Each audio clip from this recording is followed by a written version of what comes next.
Boa noite, estamos começando mais um programa Contestando pela TV Brasil Central e também pela TV Assembleia Legislativa do Estado de Goiás.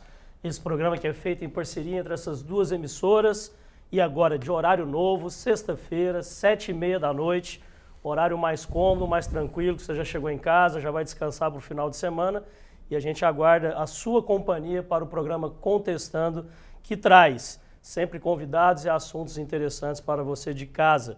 Hoje nós temos um assunto muito interessante que mexe com a vida de todas as pessoas e a gente tem o prazer de receber aqui o Defensor Público Geral do Estado de Goiás, Tiago Gregório Fernandes. Boa noite, Tiago, seja bem-vindo ao Contestando. Boa noite. Muito obrigado pela presença. Daniel, um prazer, uma honra estar aqui com vocês, falar de Defensoria Pública, da política pública de acesso à justiça, poder ser contestado sobre isso.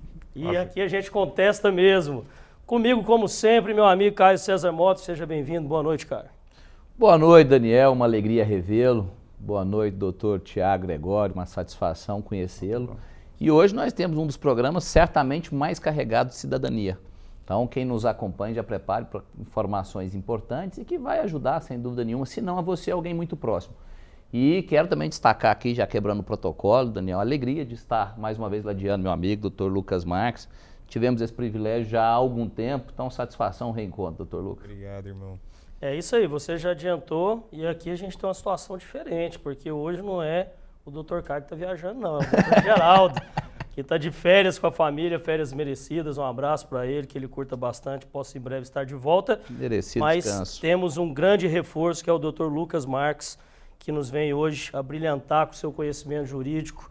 Muito obrigado, seja bem-vindo. Boa noite para você, doutor Lucas. Boa noite, Daniel. Boa noite a todos. É uma satisfação enorme estar aqui presente, ladeado aqui de colegas tão especiais, principalmente o doutor Caio, né, que há tantos anos já trabalhamos, né, em conjunto. Então é muito importante esse momento que vamos buscar, né, trazer justamente esse papel, né, da Defensoria Pública aqui hoje, dentre os temas, né, que será debatido e certamente trará aí informação a toda a sociedade de grande relevância que é transmitida aqui pelo programa.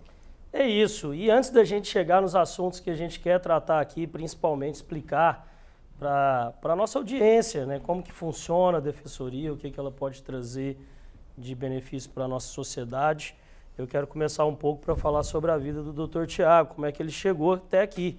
E para isso a gente vai falar um pouquinho sobre a carreira dele. Eleito Defensor Público Geral do Estado para o biênio de 2023 a 2024, graduado em Direito pela UFG, pós-graduado em Direito Civil pela mesma instituição, ex-analista do Tribunal de Justiça do Estado de Goiás, defensor público do Estado de Goiás desde 2015, egresso do primeiro concurso de carreira, tendo exercício a função de coordenador do Núcleo de Defensorias Públicas Especializadas de Infância e Juventude da capital, bem como representante por Goiás da Comissão de Criança e Adolescente do Conselho Nacional dos Defensores e Defensores Públicos Gerais. Exerceu o cargo de subdefensor público geral durante 4 anos e atualmente exerce o cargo de defensor público geral do Estado. Como que começou essa carreira, doutor Tiago? Como que você chegou ao direito? Bom, meu pai é advogado, né, de carreira, tem comércio lá de São Miguel do Passa Quatro, nossa terra de nascença aqui pertinho, e sempre acompanhei e admirando muito do outro lado do balcão. Antes de me formar, tive a oportunidade de ingressar no concurso de analista do TJ e ali fiquei escrivão da infância e juventude por quase 10 anos. E foi quando a primeira vez tive a oportunidade de ouvir sobre defensoria pública num congresso de infância e juventude. E aí, agradecendo a doutora Maria Socorro, à época com quem trabalhava, ela falou: Tiago, vamos num congresso de infância e juventude. E lá, a Defensoria Pública de São Paulo havia se instalado muito recentemente. Um defensor público que atuava na infância e juventude, começou a falar sobre defensoria pública e do lado de lá do balcão, vendo as angústias de quem precisava do acesso à justiça, e evidentemente o judiciário tem a sua inércia, o Ministério Público tem seu papel, a advocacia tem seu papel, e faltava um instrumento de acesso à justiça no meu estado. Foi quando ouvi pela primeira vez Flávio Américo Fraceto defender teses relacionadas ao acesso à justiça na infância e juventude, e quando coincidiu de eu ver a instalação da comissão do primeiro concurso da Defensoria Pública em 2010.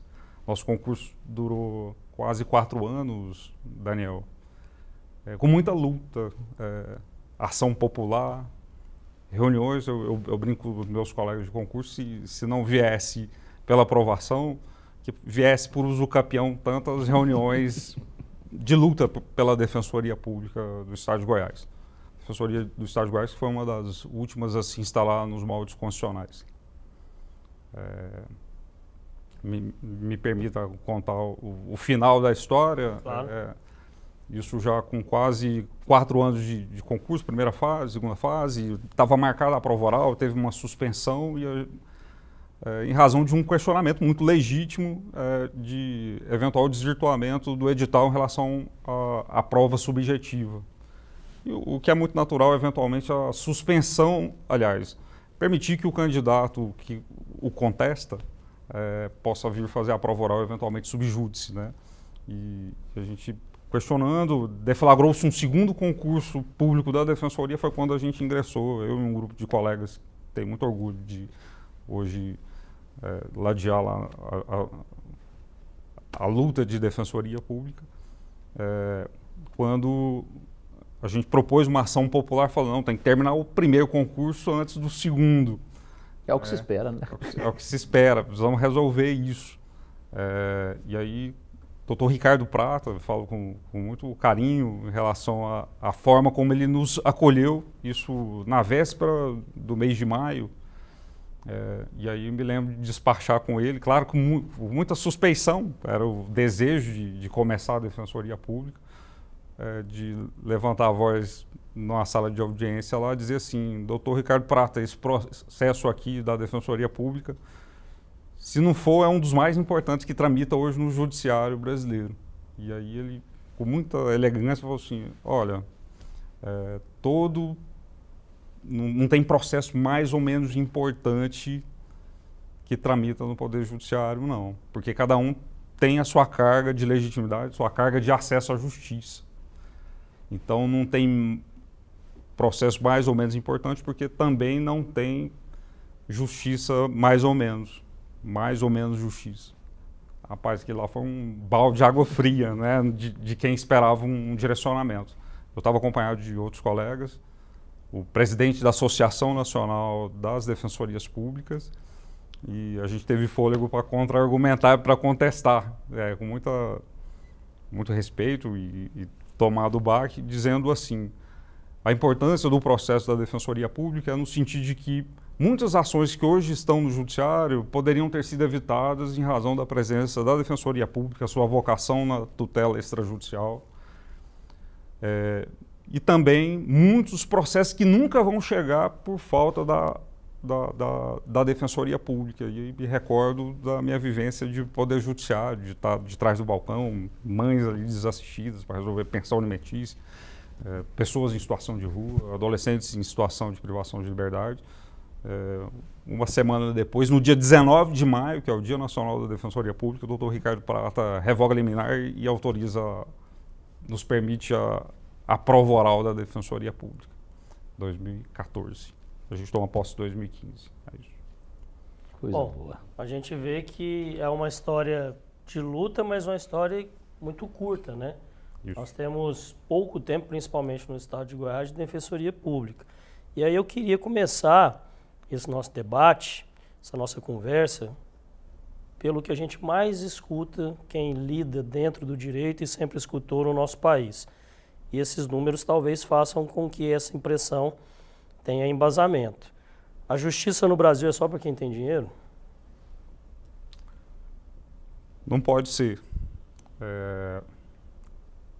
Isso eu escutei na audiência pública, estamos fazendo uma rodada de audiências públicas, de orçamento participativo, o orçamento da Defensoria Pública comparativamente menor, o tamanho da necessidade de sua expansão, e a gente compreende, inclusive, o contexto orçamentário, fiscal do Estado de Goiás, e a gente tem, com um diálogo muito republicano com a Assembleia, com o Executivo, avançado significativamente.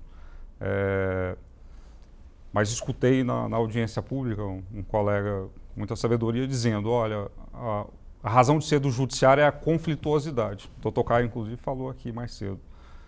O judiciário se instala com base territorialmente, inclusive, onde há um contexto de maior conflituosidade. A razão de ser da Defensoria Pública, instrumento de expressão do regime democrático, instrumento de acesso à justiça, quem não pode pagar um advogado, quem está em situação de vulnerabilidade, não é o conflito, é a desigualdade social. Então, às vezes até o drama e a importância de um programa como esse, de levar conhecimento à população que às vezes não sabe que pode procurar seus direitos pela Defensoria Pública e eventualmente sem precisar do próprio judiciário. Esse é o que eu tenho aprendido muito no orçamento participativo, dizendo, ó, você não precisa de um defensor, de um órgão de defensoria para acompanhar vara civil ou vara criminal.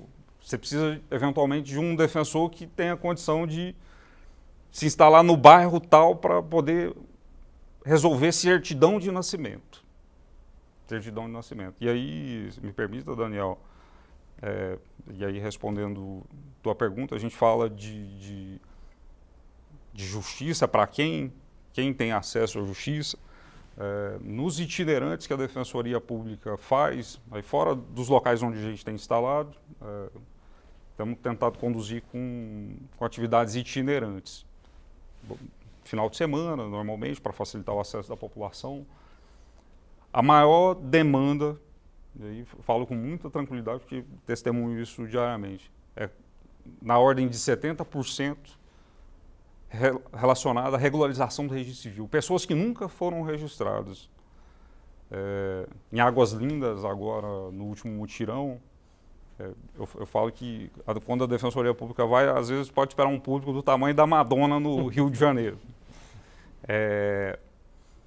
Ali, por exemplo, a gente identificou uma mãe com uma criança no colo, com a DNA, enfim, eu inclusive acompanhei esse atendimento, saudade da atividade, sim, falei, manda aí uma senha, deixa eu ver que caso é esse. Uma mãe que veio com uma criança no colo, pleiteando o registro da filha, a criança com quase 1 ano de idade. Falei, poxa, mas demorou 1 ano para registrar, a senhora não tem documento pessoal, não tem DNV, a declaração de nascido vivo, aquele papel amarelinho. Ela foi e arrancou o papel amarelinho da carteira, da bolsa, né? Eu falei, não, com isso aqui a senhora pode ir no cartório. E aí ela vira para mim, e é sempre um choque de realidade. Ela falou assim, moço, eu não dou conta de ir até o cartório, e aí falou aqui do município de Águas Lindas, cujo cartório fica a uma distância de 50 minutos, o que demandaria um custo de um Uber, não tem transporte coletivo, e o Uber custaria aí, do orçamento dela algo em torno de 50, 100 reais, e de volta. Essa é a realidade do acesso à justiça. Então, muitas pessoas sequer conseguem ter o documento pessoal. Um outro caso atendido aí no mutirão do Meu Pai Tem Nome, a gente oportunamente vai falar sobre isso, se me permita também. Eu gosto de contar os casos para poder exemplificar o que é o papel da Defensoria Pública. E até contextualiza, né? Vai contextualizando. Michael, o nome dele, nos procura querendo reconhecer a filha. Eu falei, mas é espontâneo, precisa de DNA? Não, é minha cara, minha filha, não tem dúvida, ele com família constituída. Eu falei, mas qual a dificuldade do senhor? O senhor não conseguiu reconhecer a paternidade? Moço, eu não tenho documento. Eu tenho esse documento aqui. Aí ele tirou, Daniel, doutor Lucas, um alvará de soltura. Eu nunca me esqueço desse atendimento. O alvará de soltura de uma audiência de custódia recentemente realizada, em que ele havia feito um documento falso de carteira de motorista para subsidiar um documento de identidade. E aí, evidentemente, numa primeira abordagem, viu a falsidade, a grosseira falsidade do documento, e evidentemente crime, não se contesta a persecução penal, aí, o processo criminal. Mas ele estava preocupado de não perder o alvará de soltura, que era o primeiro documento que tinha lá o nome dele, o nome que ele se identificava. Ele tendo vivenciado na infância situação de rua, a mãe falecida, o pai usuário de droga, enfim. Mas ele disse que se encontrou com a namorada, constituindo união estável e depois, na sequência, tendo a filha. E foi bem no auge da pandemia esse atendimento, inclusive, em que ele falava assim, nossa, eu precisava tanto documento para me poder vacinar, né?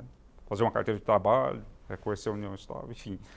E são demandas que às vezes a doutrina, a jurisprudência, os livros jurídicos, a jurisprudência às vezes não se debruçam, né? A necessidade do CPF, até para fazer um cadastro no Projude, o CEP, o sistema não é pensado para acudir esse tipo de demanda, né? E me lembro desse caso em específico porque a gente até chegou a confabular como é que nós vamos construir a ação de registro tardio, porque ele noticiava que o cartório havia pegado fogo, onde ele nasceu, não tinha testemunha. E é uma responsabilidade muito grande você entregar um documento novo sem o necessário cuidado do lastro, né? E aí a compreensão primeiro de que ninguém faz acesso à sua justiça sozinho. Fundamental a Defensoria Pública ter as parcerias com o sistema. A gente tem uma parceria muito bacana com a Associação Nacional de Registradores do Brasil, que permite solicitar uma certidão, é o poder de requisição que a Defensoria Pública tem, muita gente não sabe dessa prerrogativa, de requisitar com muita agilidade uma certidão negativa de registro, e o laço dele, enfim, e a prova, Daniel, isso é muito interessante, é o testemunho dele, é a fala, é o depoimento pessoal, porque não tem outro documento, e na dúvida, e essa é a tese jurídica que a gente tem utilizado, inclusive nos atendimentos à população de rua. Na dúvida, há de se prevalecer a cidadania. Então, se alguém um dia contestando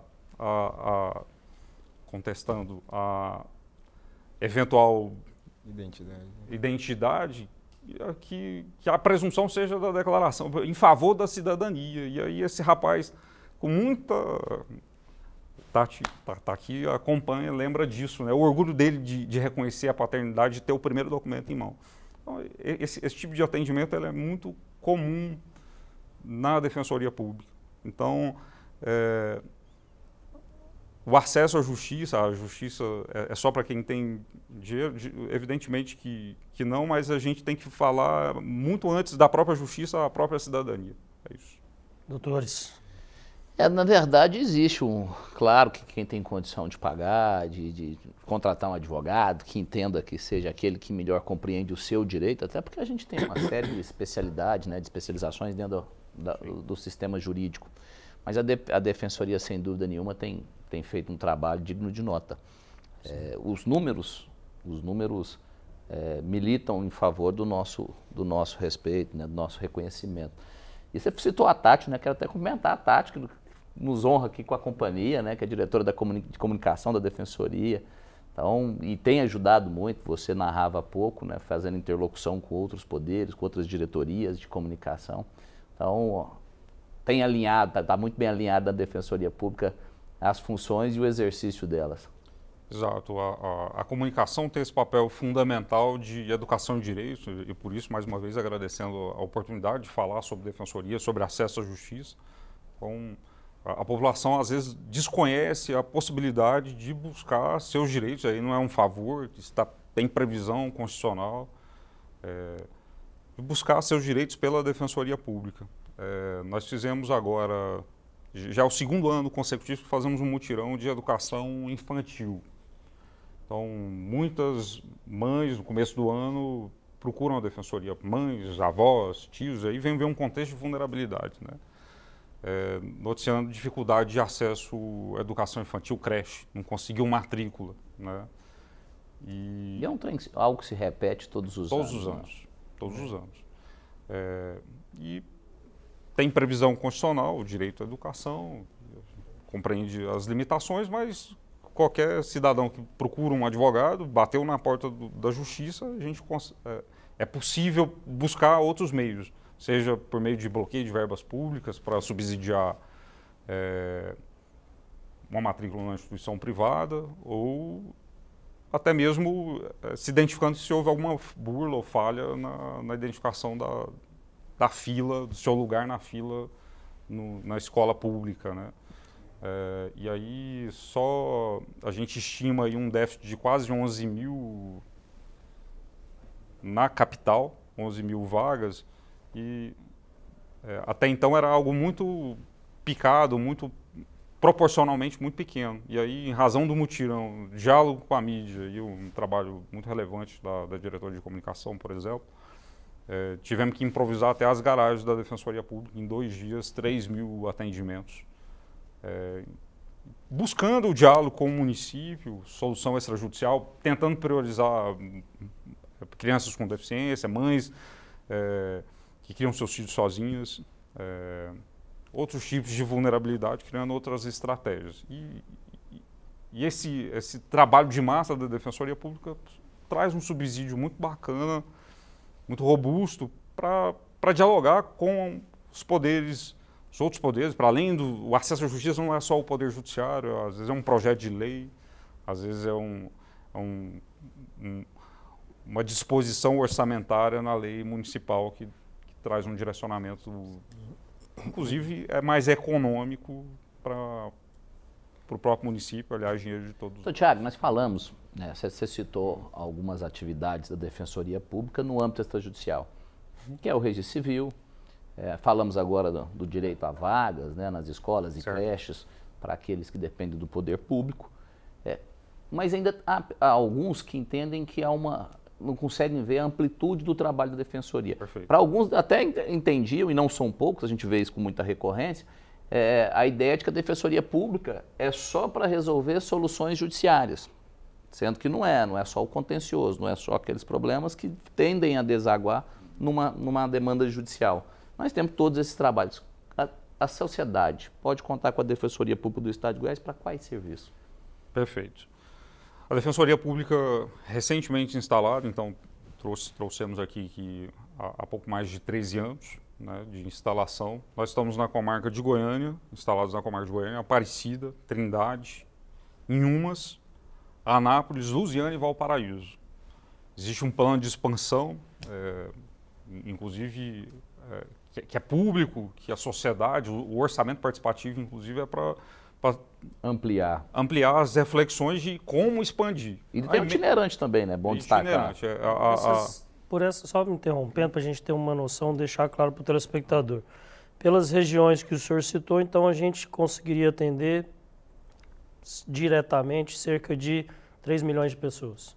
Isso, exatamente. Então nós ainda temos 4 milhões de pessoas no estado que não têm esse acesso direto ao serviço. A Constituição fala que até 2022, aí passou, a Defensoria Pública estivesse em todas as comarcas. Então, estamos aí com um pouco mais de 1/3.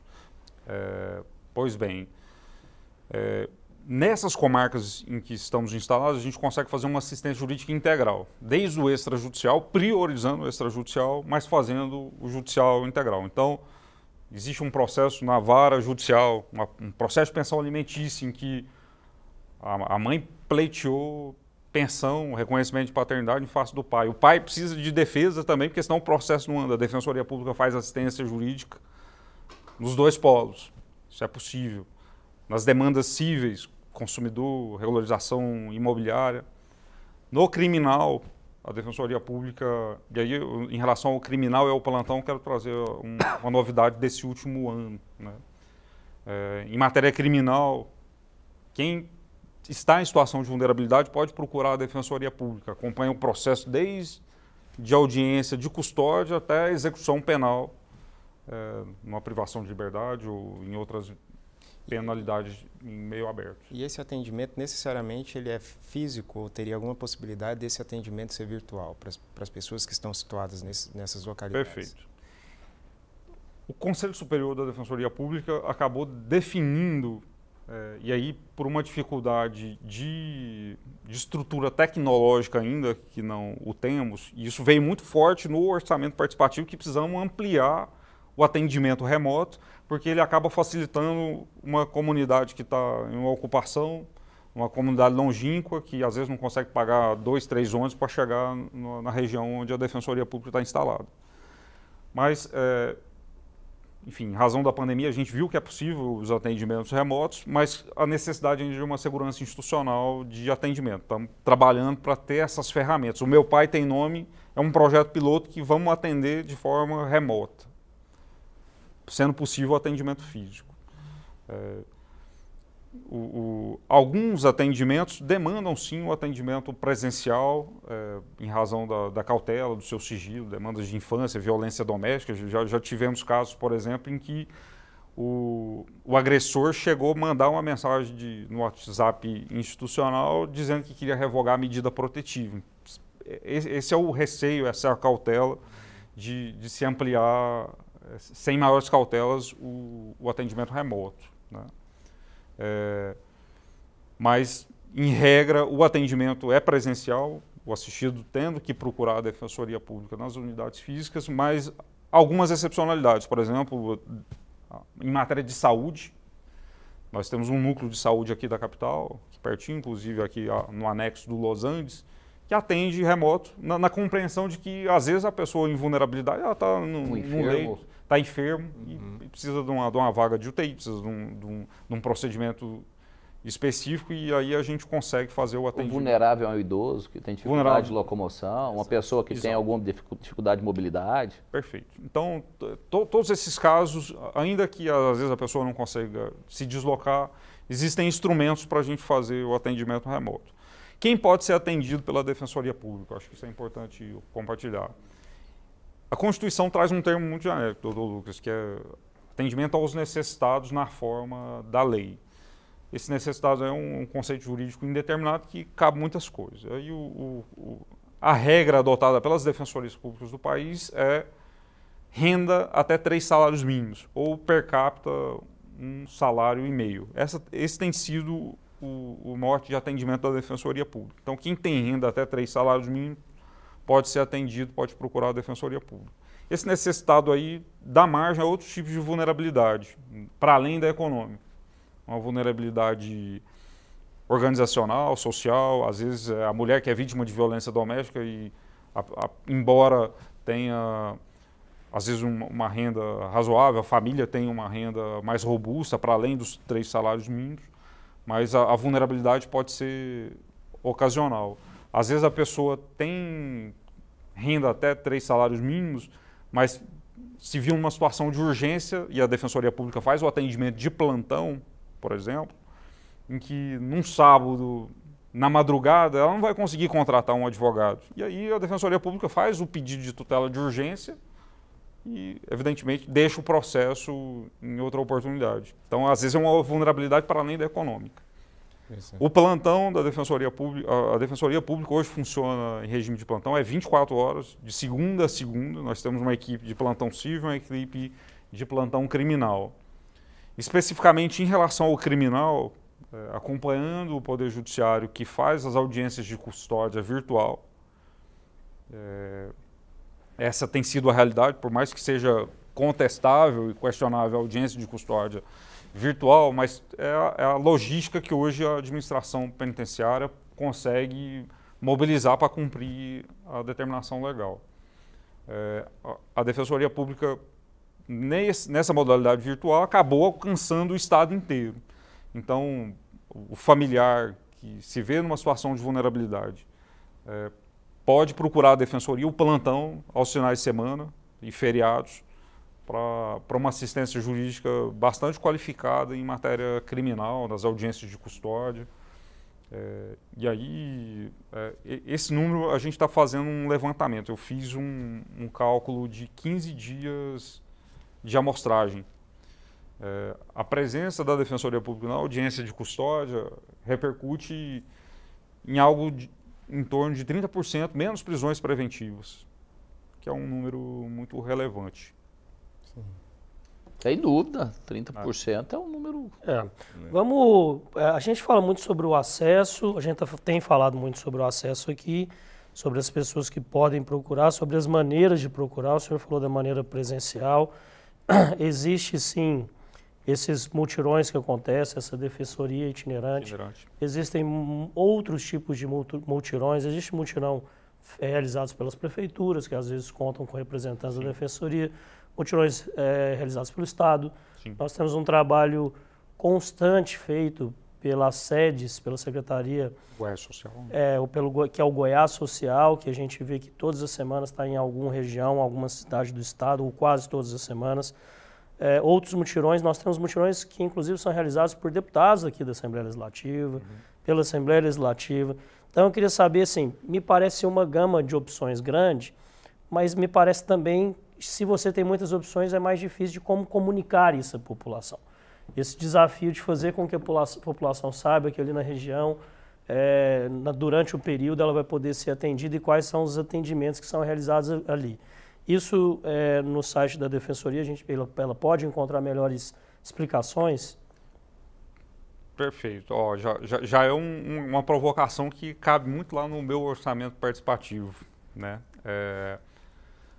O canal de diálogo para quem quer informações, lista de documentos, para se antecipar, para facilitar, é bastante acessível no site da Defensoria Pública. Então, o cidadão que estiver assistindo, o caminho inicial é o site, acessível via aplicativo, via celular, enfim. Em relação aos itinerantes, a gente tem tentado trabalhar uma previsibilidade, um planejamento. Acaba que é muito importante, muito relevante aproveitar a estrutura de outras instituições, porque você leva uma cidadania integral, né? Então, a SEDES vai, por exemplo, para fazer...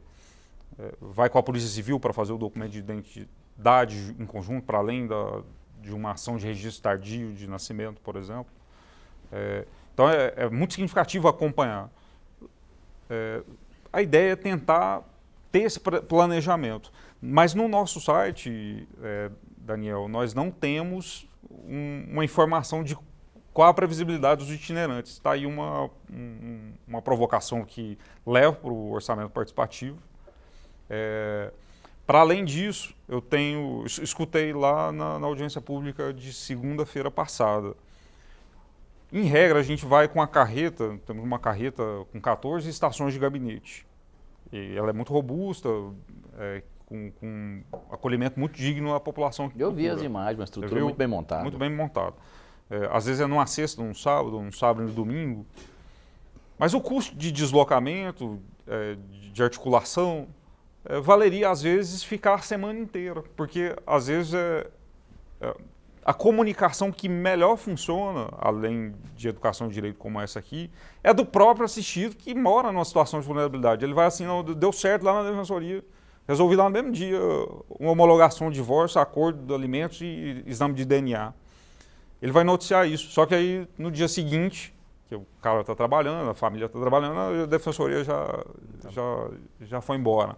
Então, a reflexão que veio no orçamento participativo é no sentido de que a gente priorize itinerantes para ficar pelo menos uma semana, de forma a dar mais fôlego aí para que essa comunicação aconteça no boca a boca do próprio assistido, a pessoa que vive numa região de maior vulnerabilidade. Sobre essa questão do orçamento participativo, às vezes quem está assistindo não consegue compreender bem a dimensão, né, do conceito, o que é. Poderia nos explicar melhor? Sim,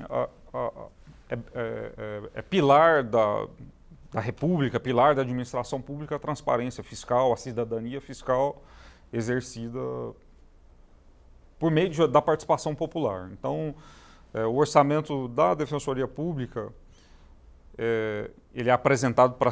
Aliás, as peças orçamentárias que vão compor o orçamento são encaminhadas pela própria Defensoria Pública, conforme limites da própria lei de diretrizes orçamentárias, né? Até um limite X e tal, mas a proposta, em razão da autonomia e independência da Defensoria Pública, é de a gente encaminhar a sugestão de orçamento para poder executar o que precisa fazer, né?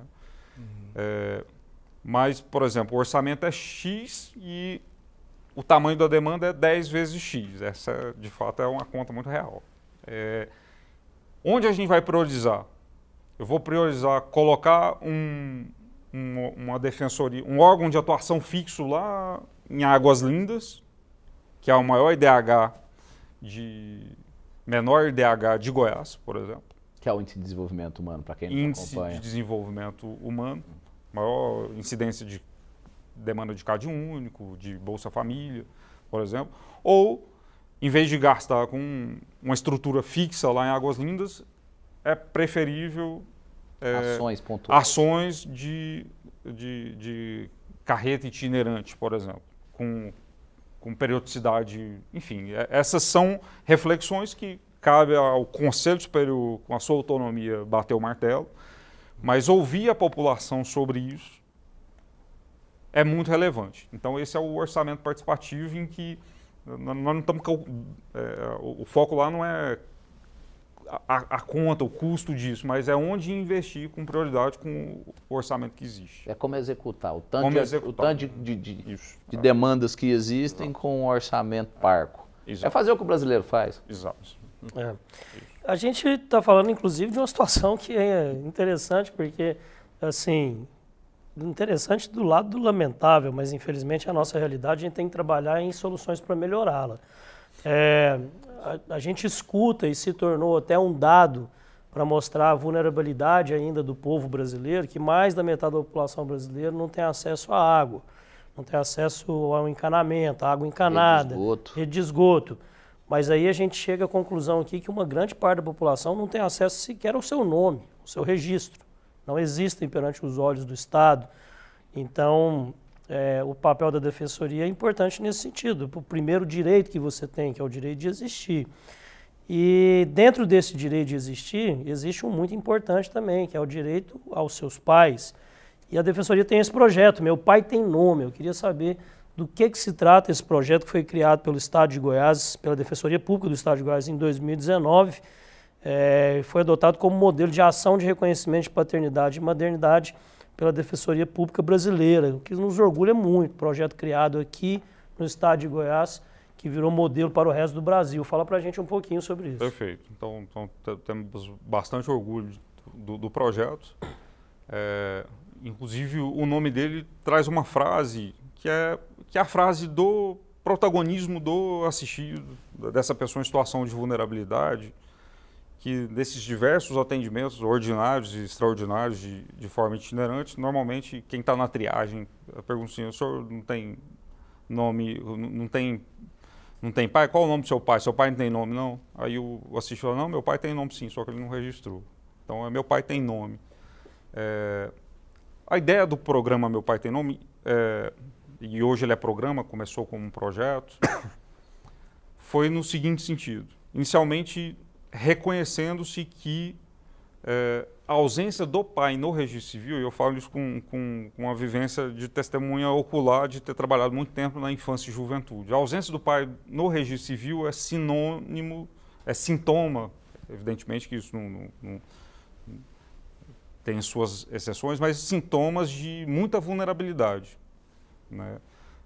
Normalmente, a mãe que sofria violência doméstica, é o pai que está privado de liberdade, é o pai que não tem documento civil, é a dificuldade financeira, a dificuldade de ir até o cartório, porque não dá conta de pagar a verbação,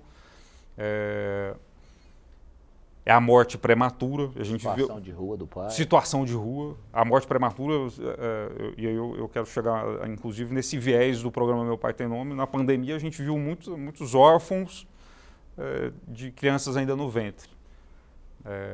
E aí, a leitura de que uma forma de comunicar e apresentar a Defensoria Pública de uma maneira integral seria começando pelo reconhecimento da paternidade, né? E existem diversos programas, e falo com muito louvor, muito orgulho de também ter participado, que o próprio Tribunal de Justiça realiza, outras instituições do sistema de justiça realizam, mas que tem sua limitação. Quando hoje até avançou, existe uma resolução do CNJ que permite o reconhecimento espontâneo de paternidade socioafetiva. Mas até pouco tempo atrás não era possível, e quando precisa excluir o pai registral, demanda-se ação judicial. Então é necessário o impulsionamento da Defensoria Pública ou de um advogado. Mas para uma parcela muito significativa que não tem condição, é fundamental a Defensoria Pública. Então, o programa ele é muito abrangente, ele traz uma pegada muito integral, né? Resolvendo questão de paternidade biológica, e aí com a parceria com a OVG, a gente tem um saldo de viabilidade de custeio do exame de DNA. E muitas das vezes o exame de DNA, a confirmação da paternidade biológica, é para subsidiar, inclusive, o resguardo da própria família, então é para além do próprio registro. É possível o reconhecimento da paternidade socioafetiva. Muitas situações de multiparentalidade. Então, existe o pai registral, o pai biológico registral, que não exerce cuidado, que não exerce guarda, mas é o pai biológico e às vezes a criança, a família, tem o vínculo com o pai socioafetivo, mas não quer excluir o outro. E aí, por isso, nunca procura o acesso da multiparentalidade. Então, muitos casos de multiparentalidade no Meu Pai Tem Nome. Muitos casos de reconhecimento de maternidade. Muitos casos de reconhecimento de maternidade biológica, socioafetiva. Muitos casos de adoção. E aí a paternidade socioafetiva se equivalendo muito à adoção, de forma que a Defensoria Pública vem nessa perspectiva de acolher todas essas demandas relacionadas ao reconhecimento da paternidade. Nos últimos anos, é uma média de 5%, 6% de crianças que nascem e não têm o pai no registro civil. Outro caso de atendimento pelo programa Meu Pai Tem Nome. O reconhecimento de paternidade no ventre, Daniel. Mulheres, meninas, adolescentes, às vezes com gravidez precoce. Você trazer o pai para falar assim, reconhece desde logo, isso traz uma segurança emocional, psicológica para essa adolescente. Então, a ideia é acolher esses diversos tipos de família, diversos tipos de vínculo, numa perspectiva de resolução extrajudicial muito forte. Então, ano passado, no âmbito do Meu Pai Tem Nome, as estatísticas de quase 90% de reconhecimento, aliás, de solução extrajudicial resolvida. Eu contei hoje, tivemos uma posse de uma colega e durante a cerimônia lá me recordei de um caso atendido recentemente pelo programa Meu Pai Tem Nome. E eu acho que isso é muito simbólico da relevância que é o programa, desse diálogo com outras instituições. Um adolescente privado de liberdade, numa das unidades socioeducativas aqui de Goiânia, onde a Defensoria Pública faz atendimento regular, o relatório de socioeducação para permitir se ele progride de regime ou não, noticia, uma das coisas aqui que ele reclama a vida inteira é que ele não tem o pai no registro civil. E aí, um trabalho de pesquisa, de cooperação também com a ARPEN, com a própria administração penitenciária, aí, a SEDES que gere o socioeducativo, com meio de campo pela Defensoria, e conversando com a administração penitenciária, descobriu que esse pai estava preso, o Dr. Lucas. E ambos se encontram privados de liberdade, até então sem visita um do outro, sem visita de ninguém, na verdade. E ali, num reconhecimento visível aí de parecença biológica, né, a ponto de falar assim, não precisa de DNA, não. As histórias se convergem e se reconhecem pai e filho numa declaração de recomeço de ambos. Isso é muito bonito. Doutor Tiago, o senhor falou sobre uma série de demandas que chegam nesse projeto, Meu Pai Tem Nome, né, nessa ação, já é uma ação desenvolvida pela Defensoria Pública, e entre eles, atendidos, o senhor falou algo que é curioso, que a gente não escuta falar com muita frequência, que é o reconhecimento da maternidade. O que se trata o reconhecimento da maternidade? Muitas situações de pessoas que vivem no interior, na roça, que nascidas eventualmente fora da maternidade, fora dos ciclos de registro natural, aí, que só muito mais tarde vêm reconhecer, registrar seus filhos, E, por exemplo, um que a gente atendeu em Águas Lindas, me recordo, do caso trazido pelo colega, em que o pai era casado, isso pessoas já adultas, né, não se tratando de crianças. O pai casado, até então, ele se desfaz no casamento de maneira informal e passa a viver em união estável com outra pessoa, né? Mãe dos seus filhos. Então, essa cidadã que nos procurou, filha desse segundo relacionamento. E vivendo na roça, ali com 5, 6 anos só, depois de 5, 6 anos, vem até a cidade para poder fazer o registro. E vem só o pai e os meninos. Um caso muito corriqueiro, é algo muito comezinho no atendimento ordinário da Defensoria Pública. Vem até a cidade para fazer o registro civil e o cartorário fala assim, quem é a mãe? É a minha companheira de união estável. Não, mas ela não está aqui. O senhor tem casamento, tem certidão de casamento? Aí ele apresenta a certidão de casamento da outra. E até pouco tempo atrás não, a presunção de paternidade do registro civil do casamento. Para não perder viagem, não, vamos registrar aqui e reconhecer a maternidade da outra. Então, esse caso aí, por exemplo, de 6 filhos, na escadinha de 6 anos aí, todos registrados de uma mãe que não é a sua verdadeira mãe. Então, um caso, por exemplo, de reconhecimento de maternidade. Para além disso, situações de maternidade socioafetiva. É a tia, é a vizinha que passou a cuidar e sempre cuidou, e ela é a mãe de coração e que não é menos mãe. E eventualmente pode conviver com a maternidade biológica ou justificar uma destituição da maternidade em razão da figura também, né, da criança que tinha uma mãe biológica e passa a ter uma mãe nas relações homoafetivas. Então a sociedade vai evoluindo e vai exigindo desdobramento. Inseminação caseira. Com muita frequência veio isso é novidade, porque o projeto começa em 2019, mas isso veio agora depois da pandemia, ano passado, com alguma expressividade no programa. Então, alguns casos de uniões homoafetivas em que a mãe acaba fazendo uma inseminação caseira e compartilha o cuidado da criança nascida com a companheira. E ali se pretende o reconhecimento das duas maternidades. Então, veio com muita frequência na edição do ano passado. Esse tipo de demanda, por exemplo, pode ser atendida pela Defensoria Pública no âmbito do programa Meu Pai Tem Nome, reiterando a viabilidade de atendimento virtual para esse tipo de demanda. O senhor está como defensor público desde 2023, mas na defensoria desde 2015, quando ela foi implantada no estado de Goiás, né? Implementada. Então eu gostaria o senhor já falou por algumas vezes nessa entrevista sobre algumas coisas que aconteceram ou durante ou pós o período de pandemia.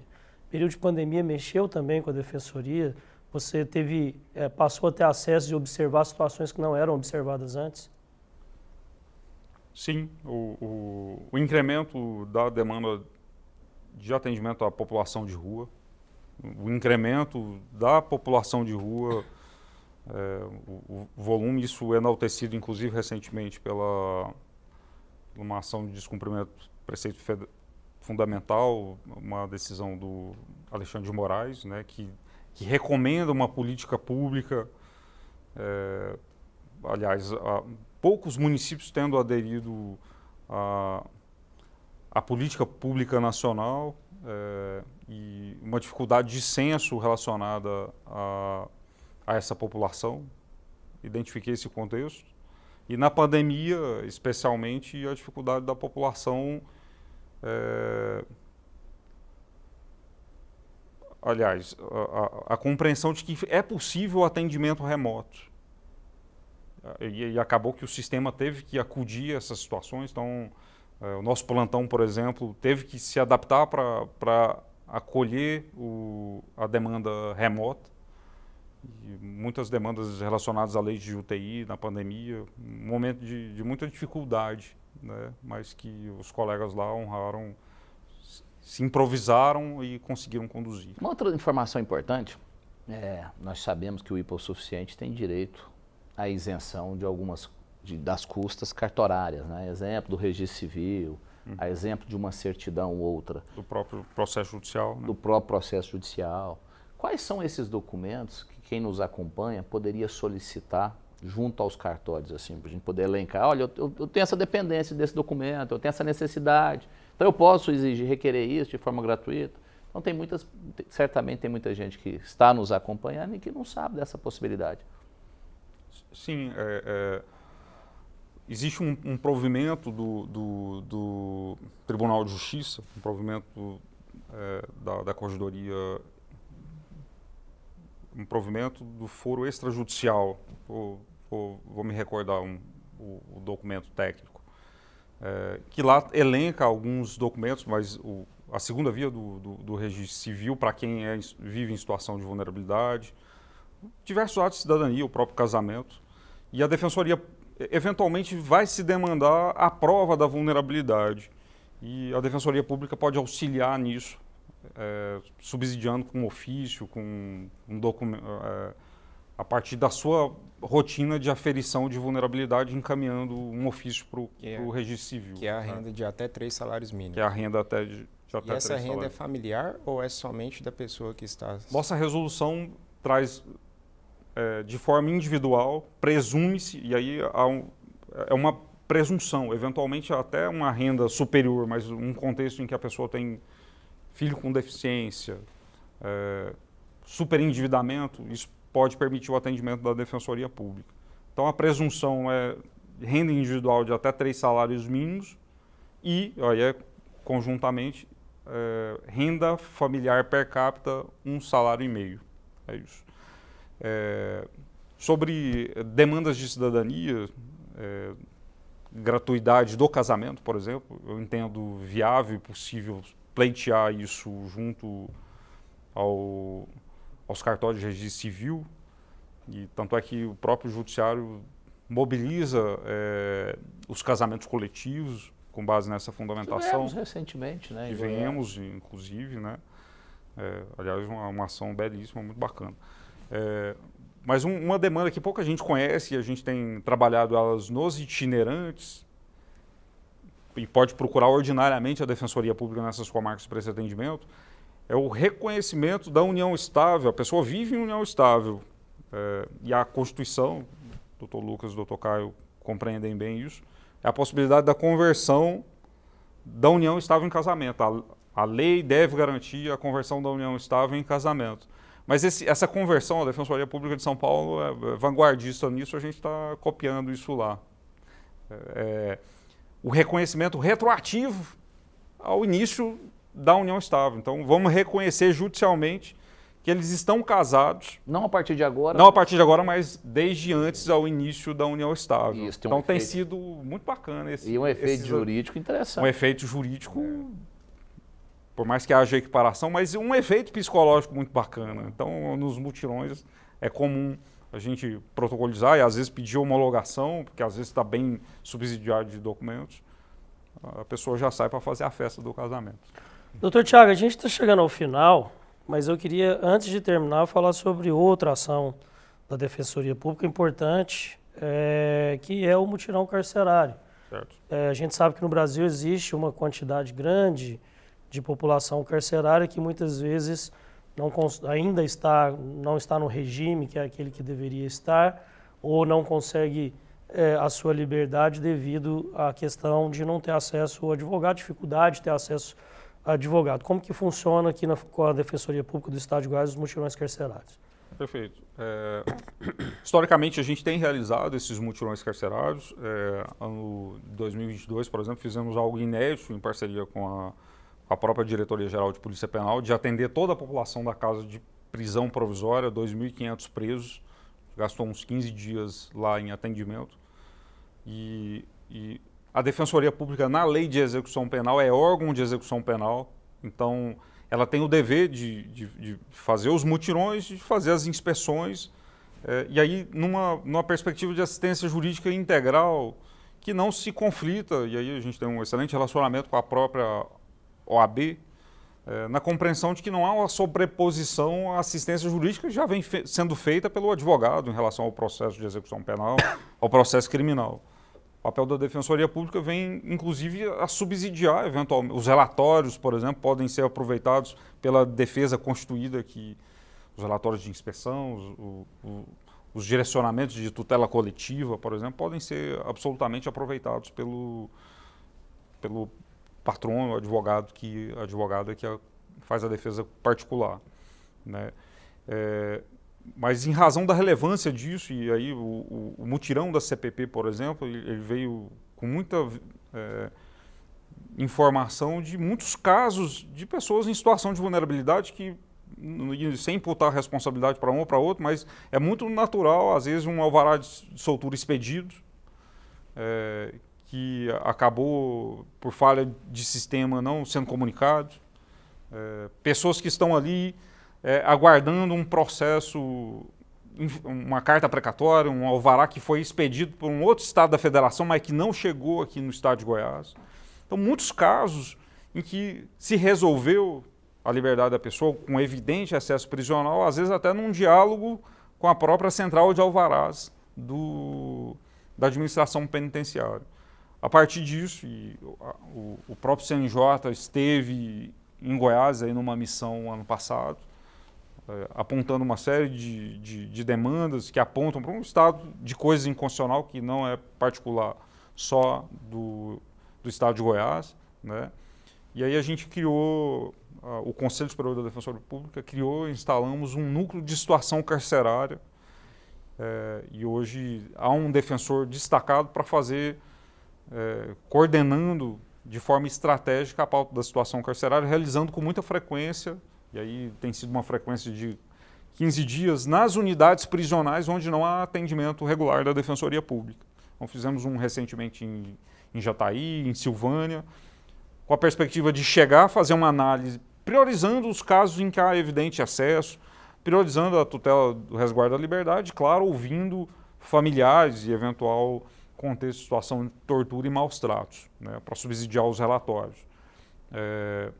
E tem sido uma perspectiva muito bacana no sentido de, identificando unidades prisionais ou regiões em que há um contexto de maior vulnerabilidade, a necessidade de, em breve, a Defensoria Pública ter uma estrutura específica e permanente na região, na unidade prisional.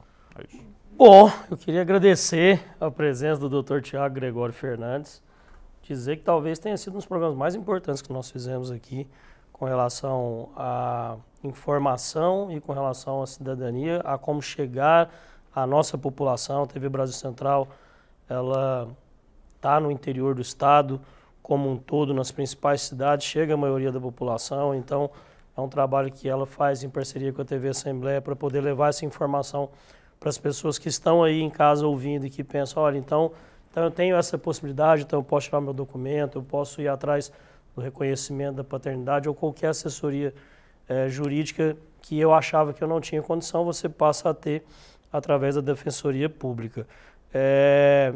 Vamos fazer outros programas ao longo aí do ano. Assim que a Defensoria Pública tiver mais novidades com relação a projetos também, a gente quer ter acesso a esses projetos para poder divulgar aqui a população. E isso passa pelo trabalho que é feito, que é um trabalho de excelência e que é muito bem feito aqui no estado de Goiás. Então, eu dou meus parabéns e agradeço muito a presença, doutor Tiago. Estou muito honrado, muito obrigado. Um espaço relevantíssimo aí para a gente dialogar a cidadania. Conte conosco, temos muitos projetos lá, muitas ideias bacanas e a gente faz muita questão de compartilhar.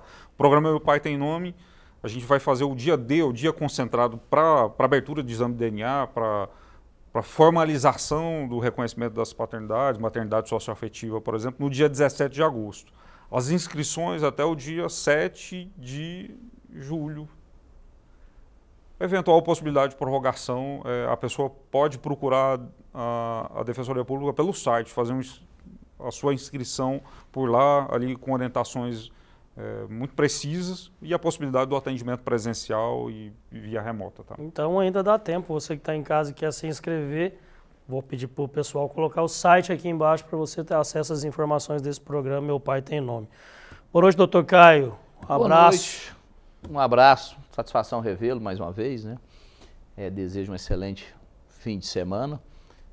Doutor Tiago, eu no começo do programa enalteci os trabalhos e o faço, me vejo com propriedade, porque os números depõem em favor do trabalho que a Defensoria Pública tem feito em favor dos vulneráveis, e não só do vulnerável, né, não só do hipossuficiente ou vulnerável financeiramente, mas aquele que sofre qualquer tipo de vulnerabilidade. A exemplo, nós falamos, a econômica, a social, e dentre tantas outras. Então, agradeço mais uma vez, o parabenizo. Espero e peço que você leve nosso abraço a todos aqueles que compõem esse importante corpo da sociedade.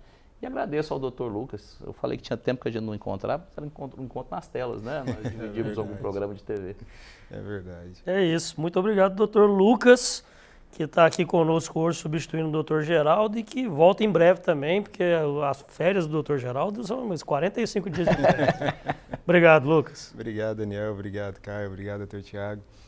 Foi uma satisfação enorme, como dito no início do programa, estar aqui presente e conseguir aprender, né, um pouco mais aí a respeito do papel institucional da Defensoria Pública, que é tão importante, né, constitucionalmente sagrado aí para a defesa dos necessitados, propriamente dito, dos vulneráveis, e que, assim, que esse trabalho continue persistindo, né, com afinco e com apoio, né, não só do Estado, mas de todas as outras instituições, inclusive o AB, né, inclusive todos os atores que estão ali diretamente ligados ao sistema judiciário. Né? Parabéns. É isso, eu agradeço a você também pela presença aqui no Contestando, por acompanhar esse programa. A gente volta sexta-feira que vem, às 19h30 com mais um programa exclusivo. Você acompanha as nossas reprises aí, domingo, meia-noite, reprise na quarta-feira, você pode acompanhar de novo, ou pelo YouTube da TV Brasil Central, onde você encontra os nossos programas também. A gente se vê então sexta-feira que vem, 19h30. Fiquem todos com Deus, um abraço e até lá.